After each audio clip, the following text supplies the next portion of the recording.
नमस्कार। आकाशवाणी से विश्व दर्पण के साथ मैं आशुतोष मिश्र।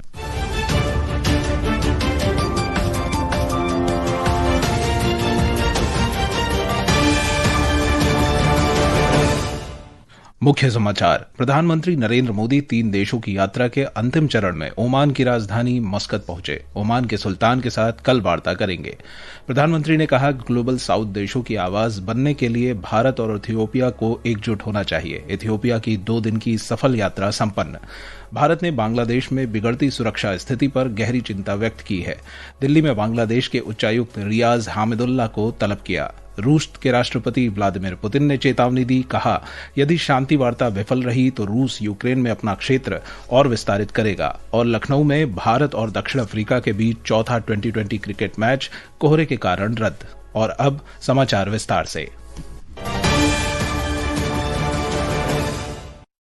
प्रधानमंत्री नरेंद्र मोदी अपने 3 देशों की यात्रा के अंतिम चरण में आज 2 दिन के दौरे पर ओमान पहुंचे। जॉर्डन और इथियोपिया की सफल यात्राओं के बाद प्रधानमंत्री ओमान की राजधानी मस्कत पहुंचे हैं। मस्कत हवाई अड्डे पर रक्षा मामलों के उप प्रधानमंत्री सैयद सिहाब बिन तारिक अल शहीद ने श्री मोदी का स्वागत किया।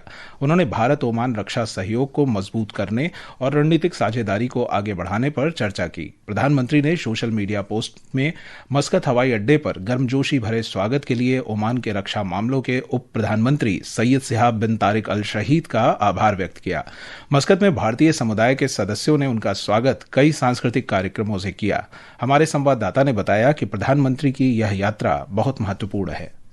अपने 2 दिन के दौरे के दौरान प्रधानमंत्री मोदी कल ओमान के सुल्तान के साथ द्विपक्षीय संबंधों और आपसी हितों के क्षेत्रीय और अंतर्राष्ट्रीय मुद्दों पर विचारों का आदान प्रदान करेंगे। वह एक बिजनेस फोरम में दोनों देशों के बिजनेस लीडर्स को संबोधित करने के साथ छात्रों और भारतीय समुदाय के सदस्यों के साथ भी बातचीत करेंगे। प्रधानमंत्री मोदी ओमान सल्तनत के सुल्तान हैथम बिन तारिक के निमंत्रण पर यहाँ का दौरा कर रहे हैं। श्री मोदी के साथ एक उच्च स्तरीय प्रतिनिधि मंडल भी है। यह दौरा बहुत महत्वपूर्ण है क्योंकि यह ऐसे समय हो रहा है जब भारत और ओमान अपने राजनीतिक संबंधों की स्थापना की 70वीं वर्षगांठ मना रहे हैं। ओमान से आकाशवाणी समाचार के लिए मैं राजेश बाली।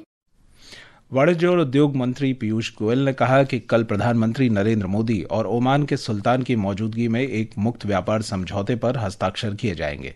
मस्कत में ओमान इंडिया बिजनेस डायलॉग में श्री गोयल ने कहा कि इस समझौते के बाद दोनों देशों के विकास में एक नया अध्याय जुड़ेगा।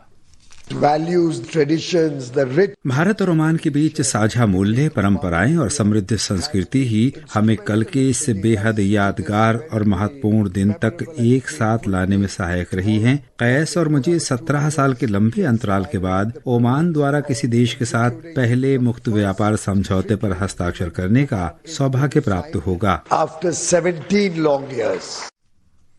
प्रधानमंत्री नरेंद्र मोदी ने कहा है कि भारत और इथियोपिया एक परिवार के सदस्य हैं और अधिक न्यायपूर्ण, समानतापूर्ण और शांतिपूर्ण विश्व के लिए मिलकर काम करेंगे। इथियोपिया की संसद के संयुक्त सत्र में श्री मोदी ने कहा कि ग्लोबल साउथ देशों की आवाज बनने के लिए भारत और इथियोपिया को एकजुट होना चाहिए। The Global South is writing its own destiny and India and Ethiopia share a vision for it. Our vision is of a world where the global south rises not against anyone but for everyone. Bharat ने बांग्लादेश के उच्चायुक्त रियाज हामिदुल्लाह को तलब कर बांग्लादेश में बिगड़ते सुरक्षा माहौल और ढाका स्थित भारतीय उच्चायोग के आसपास बनी स्थिति पर गहरी चिंता व्यक्त की।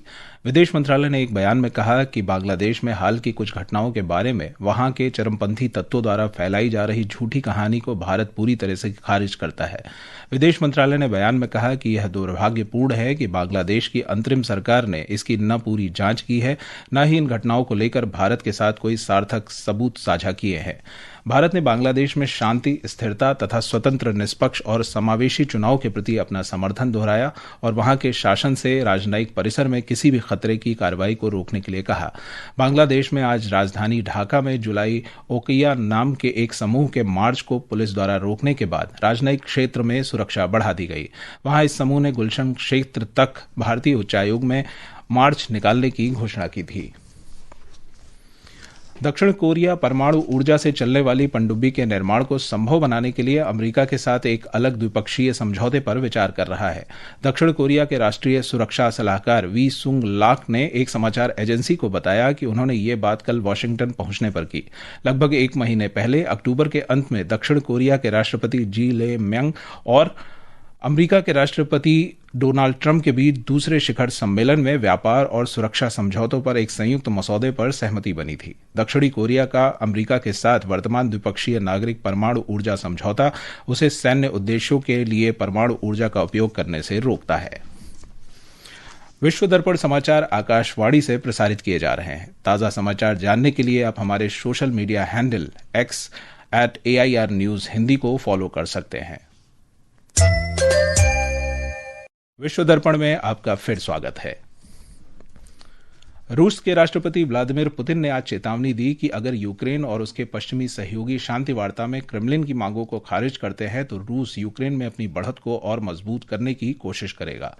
शीर्ष सैन्य अधिकारियों की वार्षिक बैठक को संबोधित करते हुए पुतिन ने कहा कि हम अपने लक्ष्यों को हासिल करने और कूटनीतिक तरीकों से संघर्ष की जड़ को खत्म करने को प्राथमिकता देंगे।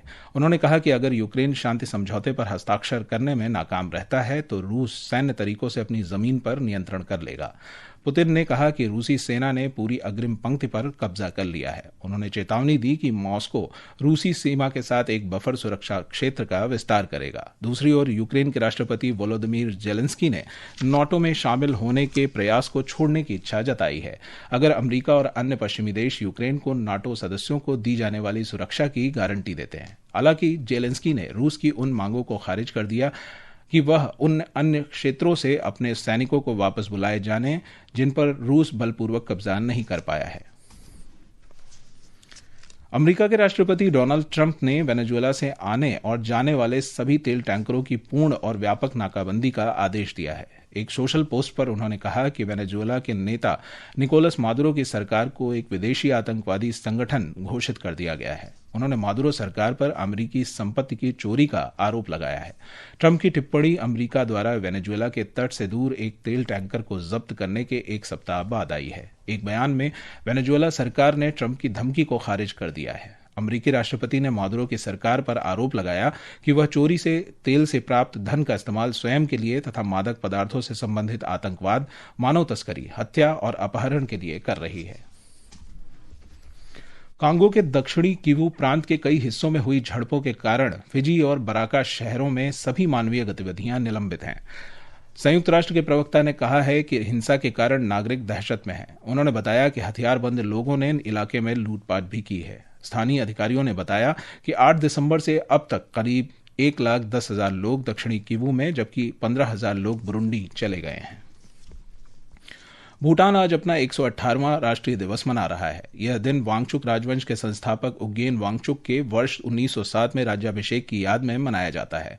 वांगदेओ चोलिंग पैलेस में आयोजित इस समारोह में शाही परिवार के सदस्य, वरिष्ठ अधिकारी, बौद्ध भिक्षु और नागरिक शामिल हो रहे हैं।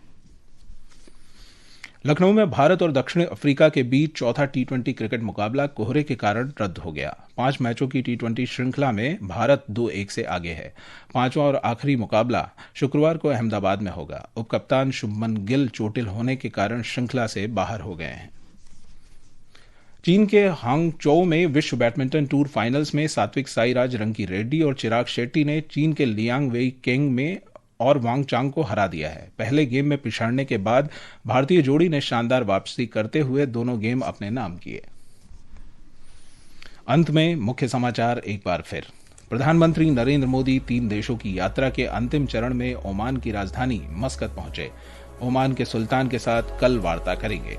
प्रधानमंत्री ने कहा, ग्लोबल साउथ देशों की आवाज बनने के लिए भारत और इथियोपिया को एकजुट होना चाहिए। इथियोपिया की 2 दिन की सफल यात्रा संपन्न। भारत ने बांग्लादेश में बिगड़ती सुरक्षा स्थिति पर गहरी चिंता व्यक्त की। दिल्ली में बांग्लादेश के उच्चायुक्त रियाज हामिदुल्लाह को तलब किया गया। रूस के राष्ट्रपति व्लादिमीर पुतिन ने चेतावनी दी, कहा यदि भारतीय शांति वार्ता विफल रही तो रूस यूक्रेन में अपना क्षेत्र विस्तारित करेगा।